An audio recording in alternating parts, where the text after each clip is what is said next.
Hi everyone, I'm Scott Schneider. This is Stereo Niche. Hey, this week we're going to talk about the Fisher 800T. Stick around.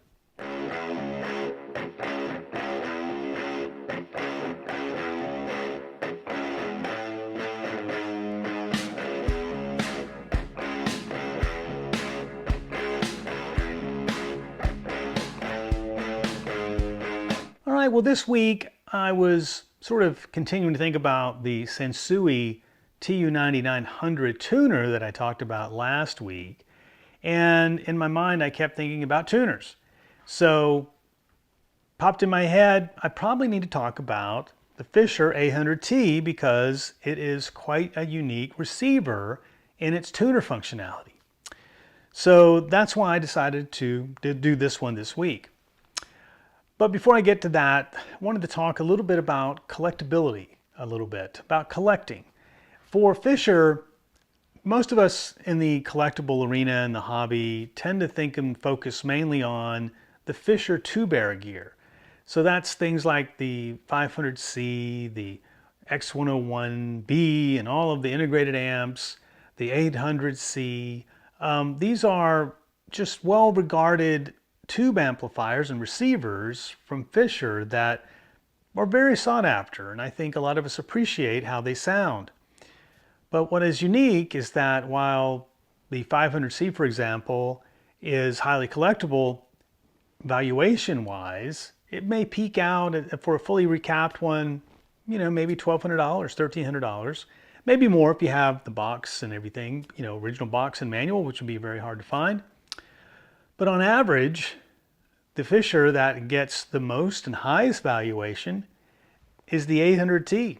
Now the 800T is well after the tube era. It started around 1968 and ran through 72, 73 time frame. And it's that sort of in-between period of early solid state. But it's not the US market that's buying them. These are being snapped up by folks in Asia. And they're paying a good premium for this particular series. And the T, I'm not quite positive, but I'm pretty sure that the T designates the tunematic models. So that's what separates these from really any other receiver. So the tunematic is the ability to set presets for your tuner. And once you set it, you can then push the button and it would automatically tune to that station. So you didn't have to manually do it. So that was a feature that there may have been another receiver that I kind of vaguely remember, not sure who it's from, that had something similar to that. But I'm pretty sure Fisher set the standard for it. And it is a very nice feature. It reminds me of, if you're old enough like me, you remember in cars that the very early cars had the presets on the tuner. So you could push that button, but in that case, the tuning dial physically, it was a very firm push because it was mechanical, and the tuning dial would snap over to that preset. And I can remember going through and how you would set it. You would pull that button out, it would snap out one click, then you'd tune it into where you wanted it, and then you'd push it in, and that would set your predefined location for that station. And so that was how you did it. And that was very common on car radios. And I don't recall it, other than sort of like a jukebox type of a system, I don't recall anything else for the home market. But Fisher had that capability.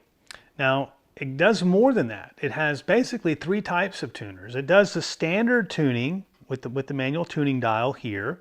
You have your presets, but it also has the ability to do an all-electronic tuning where you could skip, by pushing these buttons, you could skip to the next station or hold it and it would go down or up the dial and skip several stations until you released it, and then it would pick up the next station. I don't know that feature. I didn't know that feature actually existed before the digital era. So quite unique to see that, in this time frame. And I believe that's, for this reason and this functionality, I'm guessing that is what drives the Asia market to be so enthusiastic about these particular models. So that is very unique about it. It's just quite I'll say the unicorn, you know, amongst all of the other Fisher models that most of us consider fairly collectible. The other thing I wanted to point out is that for the ability to then do the electronic tuning to skip to stations, they also sold an accessory. You could buy a remote for them, which is very rare, and I happen to have my model that came with it. And you had a very long cord, as you can see here, and then you would plug this into the back and then I guess run it around your furniture to your easy listening chair, and all you could do was to do the selection of your tuning. You could go up or down the dial and skip stations. So what you would do is hold it or click it once and it would go to the next station, or hold it and it would go past many stations until you released it and then pick up the next station. So quite a unique function, and this is quite a rare accessory as well. So I'm going to go through the tuning functions up close for you so you can see how the tuning actually works, because it is a little different for each section. And then after that, I'll give you some up close shots so you can check out how it looks up close. And then I'm going to come back at the very end and we'll talk through the ratings and the specs that I do for every receiver.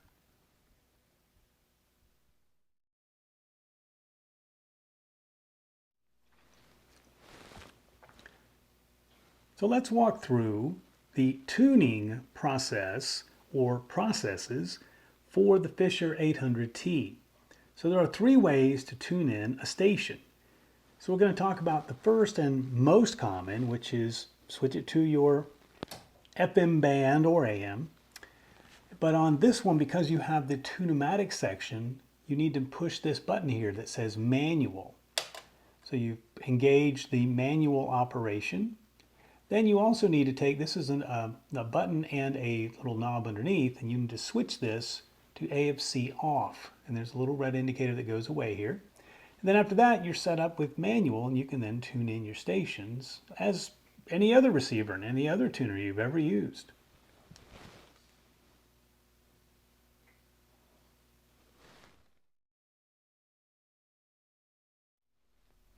So for the Tunematic portion, you have to go through an initial setup of the presets, which there are 4. You can see 1, 2, 3, and 4.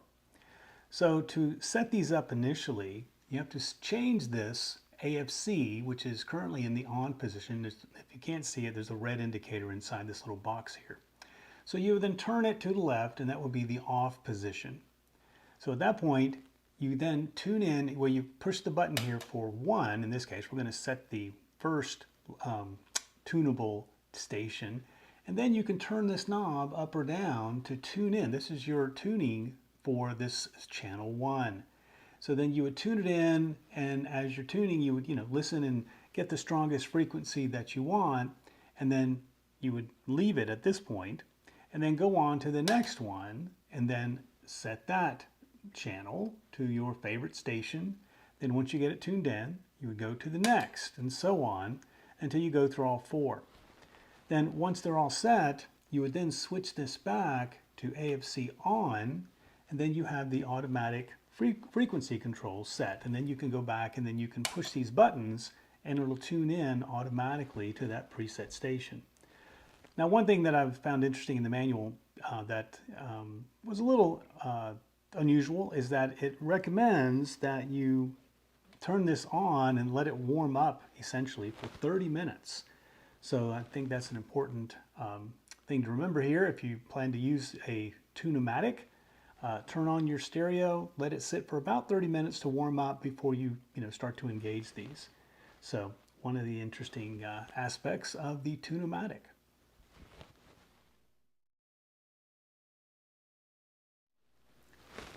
Now lastly, the feature is autoscan. So this is extremely interesting. It's completely electronic. So to engage this, you would simply push in the autoscan button here on the far right. And on the far left, you can see that the autoscan has lit up inside this little panel here.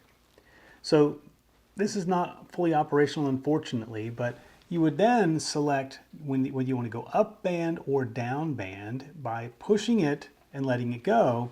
it would then scan down. In this case, I went down the tuning dial, and it would actually move and go down to the next station.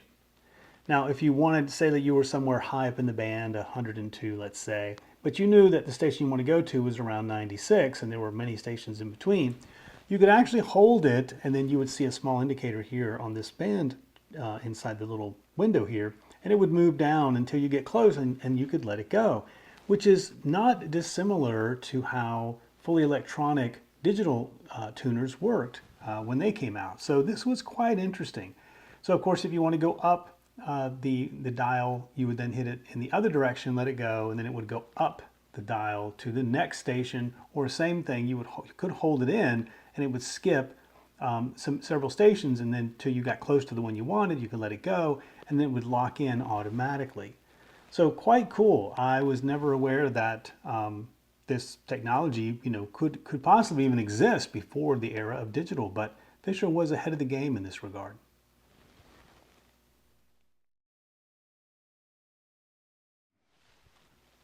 So of course, with the auto scan, I also have the remote that I showed earlier, and this allowed you to have this over at your easy chair, and then in the same token as you could push these buttons on the receiver to go up and down the channel spectrum, you could do this with the remote by clicking or holding the button to go up the band, or you could go down with the opposing button. So something that you could use. You couldn't do anything else but go up and down change the stations essentially, but you couldn't control the volume or anything else, but at least allow you to change your programming.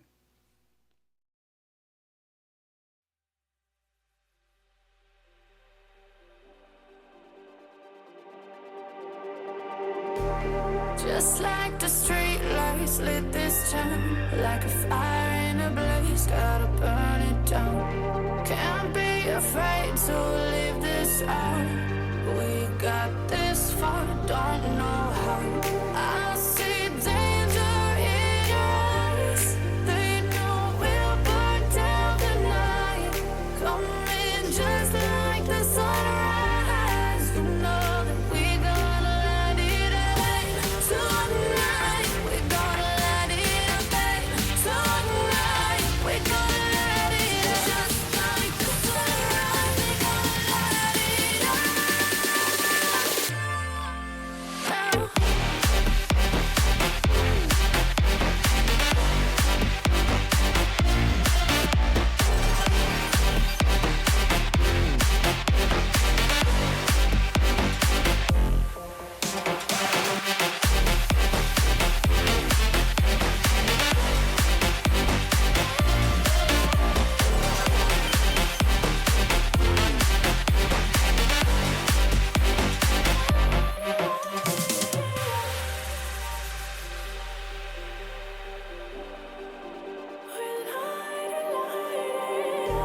Just like a spark that's breaking out.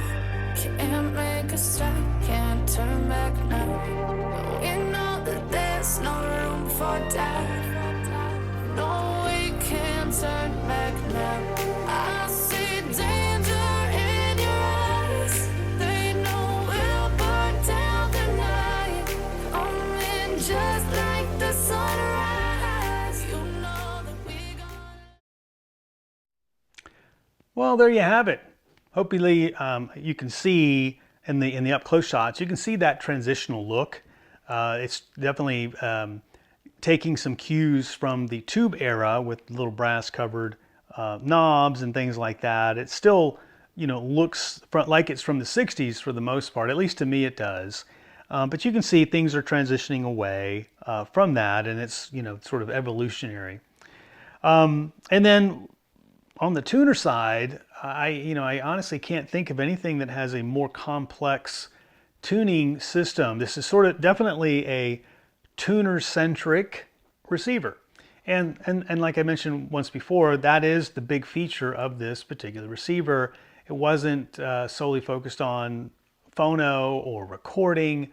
It was a receiver meant to be a tuner first, and then add in some accessories, some other sources secondarily. So So it had a niche, it had a marketplace for that particular buyer. You know, it was a different time frame. There were lots of programming available. I'm sure the majority of programming being, of course, around, you know, many of the big cities, coming out of the 50s and 60s, I'm sure that there were still a lot of great programming, and it was a nice feature to be able to remotely control and, you know, do presets and things like that. If you were into radio, this is probably the receiver for you during that time frame. So pretty cool. I think it's quite unique. Okay, so let's talk about some of the specs here, and I'll give it my normal points and ratings so that I can, you know, do this for every receiver. So this is the Fisher 800T, manufactured from 68 to 72, retailed for $530. So as far as power, it came in at 65 watts, and for that it gets 15 points. I didn't see a 4-ohm spec. I looked through the manual, and the only thing I could see denoted was 8-ohm consistently. So I didn't see anything that showed me that it had a 4-ohm spec, so didn't give any points for that. On to phono, has just one phono, and didn't see any mention for any MC, so just one phono gets 10 points. On to auxiliary and tape, had just one each, and so just gets 10 points for two of those, so it gets 20 points. Has a balance control, has a loudness function, has bass and treble functions, so it gets 5 points each for that. Has high-low filters, so, you know, nice features, has some buttons for that. Pre-out, amp in. What I found interesting is that it references on the back, instead of pre-out amp in, it says reverb connection. So I thought that was kind of interesting. So the reverb, Fisher had one called the Space Expander, and that was very popular during the tube era. But it didn't occur to me that they were possibly still selling it well into the solid state era at the, you know, this time frame. I thought that I actually don't know if it looks the same or not. I'm kind of curious now. I need to look up and see what did the reverb of that era look like, because I can't recall ever seeing one. So anyway, it has the preamp out in for that. You can disconnect it, so it gets 20 points for that. It has a wood case, 20 points for that as well. And it has two AC connections, so 5 points each, 10 points. So in all total, 125 points. So not very high compared to other models, of course. It might actually be the lowest so far, but again, it's not a receiver for all these other things that I typically rate. It's for everything I didn't rate, which is for the tuner or the tuners and radio. That's really its main function and what its focus was. So I didn't give any points for any of that. If I did, it would have ranked extremely high because it sets itself apart in that area. So quite a unique beast. I think it has a place in anyone's collection. If you're a collector, this is a unit that you should have because it's such a unique unit. So anyway, hope you guys appreciate that. I thought it was something timely to talk about, and fell right into following my first tuner discussion. So thought it was a good time to do this one. If you like this video, give us a thumbs up, be most appreciated. And if you don't want to miss that next video, hit subscribe. And of course, thank you guys so much for tuning in.